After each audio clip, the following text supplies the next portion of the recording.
अस्सलाम वालेकुम friends, welcome to another video. उम्मीद है आप सब खैरियत से होंगे। जो टॉपिक है हमारी आज की वीडियो का वो है waiting for Godot as an absurd play. इस वीडियो में हम देखेंगे कि कैसे वेटिंग फॉर गोडो एक अब्सर्ड प्ले है। Let's start. इससे पहले कि हम वेटिंग फॉर गोडो को एक अब्सर्ड प्ले साबित करें, उससे पहले हम देखेंगे कि जो अब्सर्ड प्ले है ये होते क्या है। तो अगर हम बात करें अब्सर्ड प्लेस की, तो अब्सर्ड प्लेस वो प्लेस थे जिनको उन राइटर्स ने लिखा था जो लिखते थे अनकन्वेंशनली। मतलब हमारे पास एक टाइम पे कुछ ऐसे ड्रामेटिस्ट थे, कुछ ऐसे राइटर्स थे जो कन्वेंशन से हट के लिख रहे थे। मतलब जो राइटिंग का रूल था, जो रेगुलेशंस थे, वो उनको ब्रेक कर रहे थे और एक अपने ही तरीके से लिख रहे थे। तो उस तरीके को, उस पैटर्न को कहा गया कि ये अब्सर्ड थिएटर है, अब्सर्ड प्लेस है। मार्टिन एसलिन एक राइटर था जिसने एक बुक लिखी थी। उस बुक का नेम था थिएटर ऑफ द अब्सर्ड। उस बुक को पब्लिश कराया गया 1961 में। और इस बुक में, इस थिएटर ऑफ अब्सर्ड जो बुक लिखी गई, इसमें बहुत से राइटर्स ने, बहुत से ड्रामेटिस्ट ने कंट्रीब्यूट किया। और जो सबसे ज़्यादा कंट्रीब्यूशन था इस बुक में वो था सैमुअल बैकेट का। सैमुअल बैकेट वही है जिसने वेटिंग फॉर गोडो को लिखा है, इसका राइटर है। तो जो उस बुक में जो रूल्स बताए गए, जो पैटर्न बताया गया अब्सर्ड प्लेस का, उसके अकॉर्डिंग जो वेटिंग फॉर गोडो है ये एक कंप्लीट अब्सर्ड प्ले है। इसकी जो तमाम कैरेक्टरिस्टिक्स हैं वो अब्सर्ड प्ले से मिलती हैं। तो इस बात को डिक्लेयर किया गया कि जो सैमुअल बैकेट का प्ले है अब्सर्ड वेटिंग फॉर गोडो, ये एक अब्सर्ड प्ले है। ये था अब्सर्ड प्ले का थोड़ा बहुत इंट्रोडक्शन। अब हम चलते हैं डेफिनेशन ऑफ अब्सर्ड प्ले। जैसे कि हम वेटिंग फॉर गोडो को एक अब्सर्ड प्ले साबित करेंगे, उससे पहले हमें पता होना चाहिए कि अब्सर्ड प्ले होता क्या है, इसकी डेफिनेशन क्या है।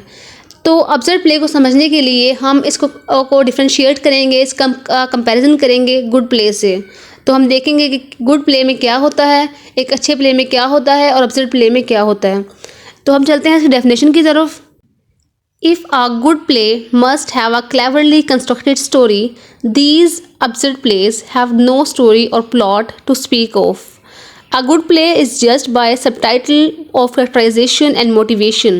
These are often without recognizable characters and present the audience with almost mechanical puppets. A good play has to have a fully explained themes. A good play must have a proper beginning, middle or end. तो इस definition के according अगर हमारे पास एक अच्छा play है, एक good play है, उसमें लाजमी तौर पर एक स्टोरी बताई जाती है, उसमें एक पूरी कंस्ट्रक्टेड स्टोरी होती है, उसमें किसी के बारे में बात हो रही होती है, कोई कहानी होती है, मतलब कि एक प्रॉपर स्टोरी होती है गुड प्ले में। लेकिन जो अब्सर्ड प्ले होते हैं वहाँ पे कोई प्रॉपर स्टोरी नहीं बताई जाती। नहीं बताया जाता कि यहाँ पे किस बारे में बात हो रही है, किसके लिए बात हो रही है और कहाँ से ये लोग आए हैं, ये कहाँ जाएंगे। ना उनका कोई प्रेजेंट होता है, ना फ्यूचर होता है। मतलब कि कोई प्लॉट, कोई स्टोरी नहीं होती अब्सर्ड प्ले में। सेकंड बात, जो गुड प्लेस होते हैं वहाँ पे एक कैरेक्टराइजेशन होती है। मतलब कि स्टार्ट में बताया जाता है कि ये जो कैरेक्टर्स हैं ये इस प्ले के मेजर कैरेक्टर्स हैं, ये माइनर हैं, ये हीरो है, ये हीरोइन है। लेकिन जो अब्सर्ड प्ले होता है वहाँ पे कोई कैरेक्टराइजेशन नहीं होती। हमें नहीं बताया जाता कि जो कैरेक्टर्स हैं ये कहाँ से आए हैं, ये कहाँ, किस चीज़ से बिलोंग करते हैं, किस एरिया से आए हैं, इन्होंने जाना कहाँ है, इन्होंने करना क्या है। मतलब कि वहाँ पे हमें कैरेक्टर्स की डिटेल नहीं दी जाती अब्सर्ड प्ले में। इसके अलावा जो गुड प्ले होता है उसमें हमें पता होता है कि इसके थीम्स क्या हैं, इस ड्रामा में, इस प्ले में किस बारे में बात हो रही है, इसके मेजर थीम्स कौन से हैं। लेकिन जो अब्सर्ड प्ले होता है वहाँ पे कोई प्रॉपर थीम नहीं होता।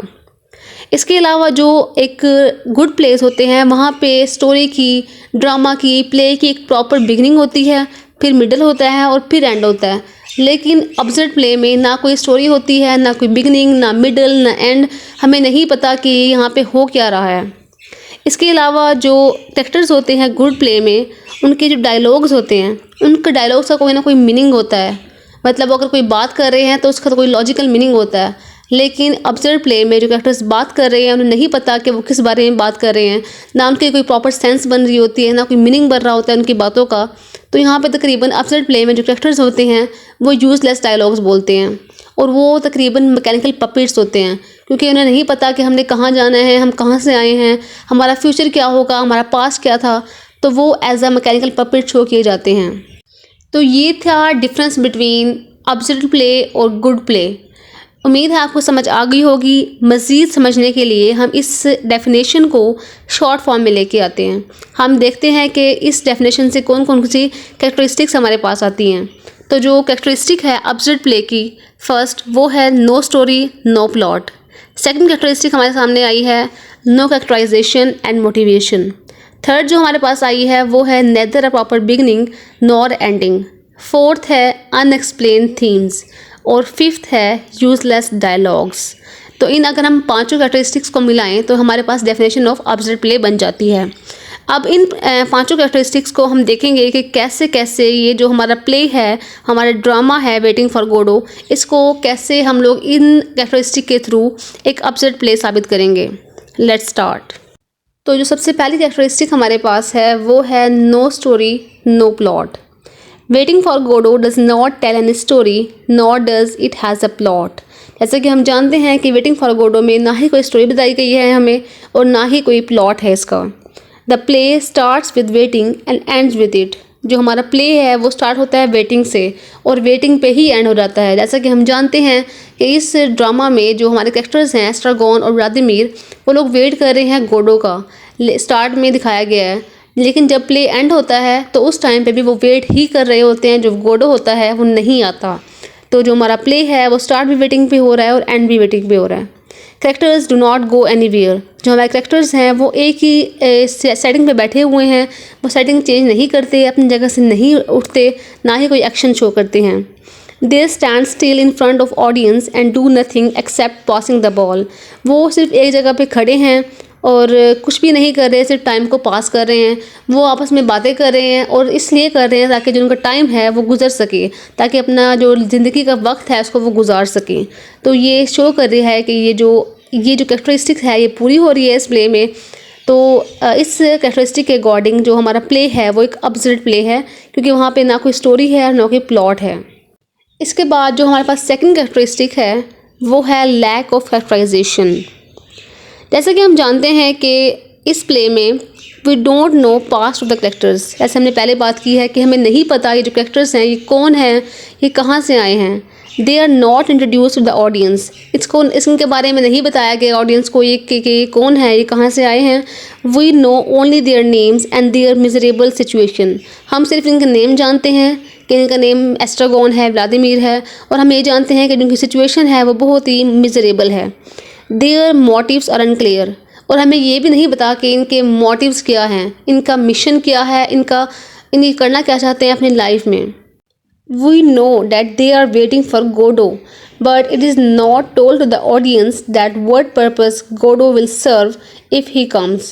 मतलब हमें बताया गया है कि ये लोग कैरेक्टर्स जो हैं इस ड्रामा के वो वेट कर रहे हैं गोडो के आने का, लेकिन हमें ये नहीं बताया गया कि गोडो जो है अगर वो आ भी जाए तो वो आके क्या करेगा, वो कौन सा पर्पस जो है उसको वो फुलफ़िल करेगा, कौन सा ऐसा काम करेगा।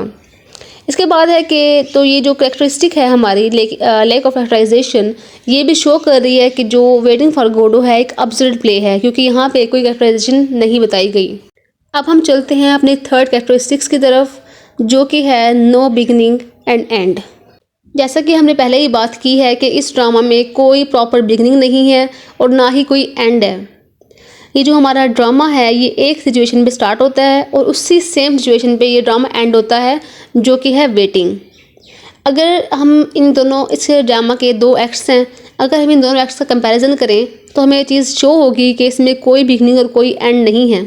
फॉर एग्जांपल पहले एक्ट में हम देखते हैं कि जो कैरेक्टर्स हैं, characters come on stage they reveal there purpose. जो हमारे कैरेक्टर्स हैं वो स्टेज पे आते हैं और अपना पर्पस रिवील करते हैं। वो कहते हैं कि हम गोडो का वेट कर रहे हैं, और उसी एक्ट को हम देखते हैं कि वो एक्ट ख़त्म हो गया लेकिन गोडो नहीं आया। और फिर जब सेकंड एक्ट स्टार्ट होता है तो जो कैरेक्टर्स हैं दोबारा स्टेज पे आते हैं और वो कहते हैं कि हम गोडो का वेट कर रहे हैं। वो वही बात को रिपीट करते हैं और सेकंड एक्ट भी ख़त्म हो जाता है लेकिन गोडो नहीं आता।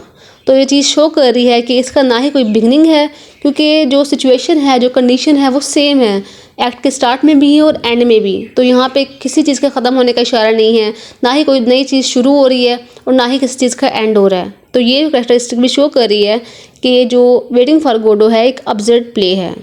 अब हम चलते हैं अपनी नेक्स्ट कैरेक्टरिस्टिक की तरफ, जो कि है useless dialogues. Most of the dialogues of this play serve no purpose. इस ड्रामा के जितने भी डायलॉग्स हैं मोस्टली वो पर्पज़ कोई सर्व नहीं कर रहे, उनका कोई मतलब है ही नहीं। Whole play is based on delivery of dialogues but most of them have no apparent meaning.